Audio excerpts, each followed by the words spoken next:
Clip number 610۔ اس clip میں انشاءاللہ عز و جل آپ قرآن پاک کی سورہ رات کی آیت نمبر 42 سے 43 تک کی تلاوت، ترجمہ اور تفسیر قرآن صراط الجنان سماعت فرمائیں گے۔ بسم اللہ الرحمن الرحیم۔ اللہ کے نام سے شروع جو نہایت مہربان رحمت والا ہے۔ وَقَدْ مَكَرَ الَّذِينَ مِن قَبْلِهِمْ فَلِلَّهِ الْمَكْرُ جَمِيعًا يَعْلَمُ مَا تَكْسِبُ كُلُّ نَفْسٍ وَسَيَعْلَمُ الْكُفَّارُ لِمَنْ عُقْبَى الدَّارِ۔ ترجمہ، اور ان سے پہلے لوگ فریب کر چکے ہیں، تو ساری خفیہ تدبیر کا مالک تو اللہ ہی ہے۔ وہ جانتا ہے جو کچھ کوئی جان عمل کمائے، اور عنقریب کافر جان لیں گے کہ آخرت کا اچھا انجام کس کے لیے ہے۔ وَقَدْ مَكَرَ الَّذِينَ مِن قَبْلِهِمْ، اور ان سے پہلے لوگ فریب کر چکے ہیں۔ اس آیت میں رسول اکرم علیہ الصلوۃ والسلام کو تسلی دیتے ہوئے اللہ تعالیٰ نے ارشاد فرمایا کہ مشرکین مکہ سے پہلے گزری ہوئی امتوں کے کفار اپنے انبیاء کرام علیہ الصلوۃ والسلام کے ساتھ مقابلہ کر چکے ہیں، جیسے نمرود نے حضرت ابراہیم علیہ الصلوۃ والسلام کے ساتھ، فرعون نے حضرت موسیٰ علیہ الصلوۃ والسلام کے ساتھ، اور یہودیوں نے حضرت عیسیٰ علیہ الصلوۃ والسلام کے ساتھ مقابلہ کیا، اور ان مقابلوں میں ہر طرح کی چالیں چلی، لیکن پھر بھی ناکام و نامراد ہوئے، کیونکہ اصل تدبیر کا مالک تو اللہ تعالیٰ ہی ہے۔ پھر اس کی مشیت کے بغیر کسی کی کیا چل سکتی ہے، اور جب حقیقت یہ ہے تو مخلوق کا کیا اندیشہ۔ وَيَقُولُ الَّذِينَ كَفَرُوا لَسْتَ مُرْسَلًا قُلْ كَفَى بِاللَّهِ شَهِيدًا بَيْنِي وَبَيْنَكُمْ وَمَنْ عِندَهُ عِلْمُ الْكِتَابِ۔ ترجمہ، اور کافر کہتے ہیں تم رسول نہیں ہو، تم فرماؤ میرے اور تمہارے درمیان اللہ کافی گواہ ہے، اور ہر وہ آدمی گواہ ہے جس کے پاس کتاب کا علم ہے۔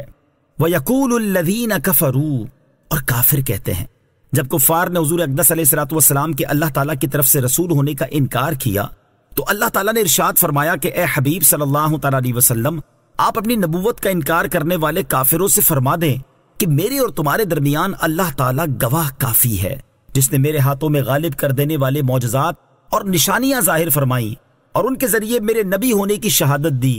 نیز میری نبوت پر ہر اس آدمی کی گواہی کافی ہے جس کے پاس کتاب کا علم ہے، خواہ وہ یہودیوں کے علماء میں سے توریت کا جاننے والا ہو یا عیسائیوں میں سے انجیل کا عالم۔ وہ نبی کریم علیہ الصلوۃ والسلام کی رسالت کو اپنی کتابوں میں دیکھ کر جانتا ہے۔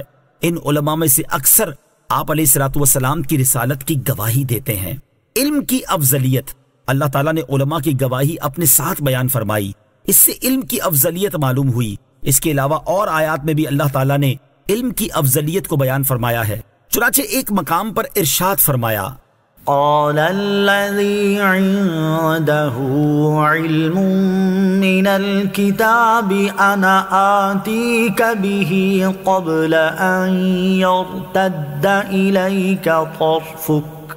ترجمہ، اس نے عرض کی جس کے پاس کتاب کا علم تھا کہ میں اسے آپ کی بارگاہ میں آپ کے پلک جھپکنے سے پہلے لے آؤں گا۔ اس میں بیان ہوا کہ علم کی وجہ سے انہیں یعنی حضرت آصف بن برخیہ رضی اللہ تعالیٰ عنہ کو یہ قدرت حاصل ہوئی۔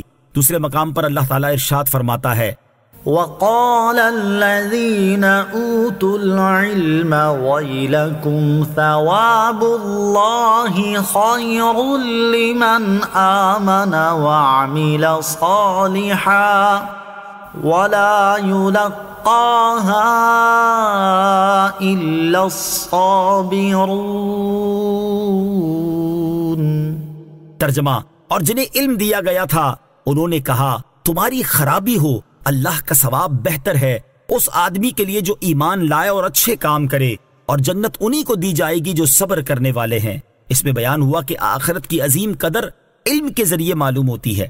نیز یہاں علم دین کی عظمت اور مراتب علماء کے بیان پر مشتمل ایک حدیث پاک بھی ملاحظہ ہو۔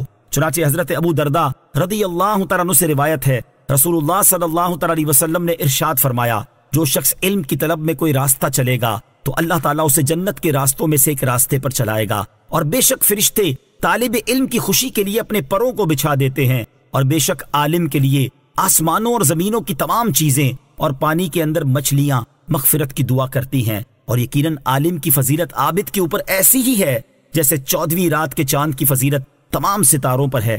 اور یقین رکھو کہ علماء انبیاء کرام علیہ الصلوۃ والسلام کے وارث ہیں، اور ان کی میراث دینار و درم نہیں بلکہ ان کی میراث تو علم ہی ہے، تو جس نے اسے حاصل کیا اس نے میراث کا بہت بڑا حصہ پا لیا۔ صدق اللہ العظیم۔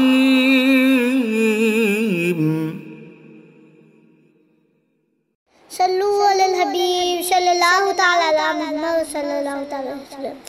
مجھے اپنی اور ساری دنیا کی لوگوں کی اصلاح کی کوشش کرنی ہے انشاءاللہ عز و جل۔